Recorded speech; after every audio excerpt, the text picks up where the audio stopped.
Toshkent shaharga kelib, ko'chada qolib ketaman deb o'ylamanglar.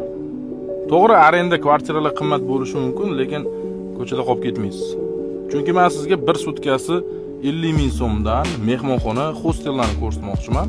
Joyning ilovasini Play Market yoki App Store'dan yuklab olasizlar. Kirganingizda mana shunaqa pej ochiladi. O'ng taraf burchak filtrdan tanlab olamiz. Kunlik mehmonxona va qo'llashni bosaman.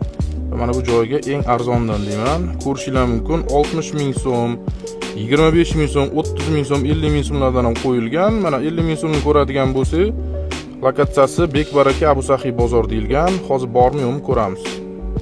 Alo, assalomu alaykum. Sizlarda 50 ming so'mdan mehmonxona bormi, hostel? Yo'q. Qayerda joylashgan? Bekbarakaning oldida. Qarang, sutkasi 50 ming so'm. Yo'q, sutkasi 5 ming so'm. 12 soat yo'llayapti. Xullas, bor ekan akalar. Ko'rdinglar, 25 ming so'mdan 50 ming so'm, 100 ming so'mlargacha hostellar qo'yilgan. Kvartira, mehmonxonalar ham bor. Endi hostellar sharoit zo'r bo'lmasa ham, asosan ana ko'chada qolib ketgandan ko'ra yaxshida.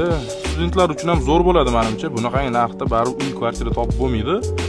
Joyning ilovasini Play Market yoki App Store'dan yuklab olsanglar bo'ladi va mana shu kunlik ijaralarni ham xaritadan ham ko'ra olishingiz mumkin. O'zingizlarga kerak lokatsiyadan pastda silka ham qoldiramiz.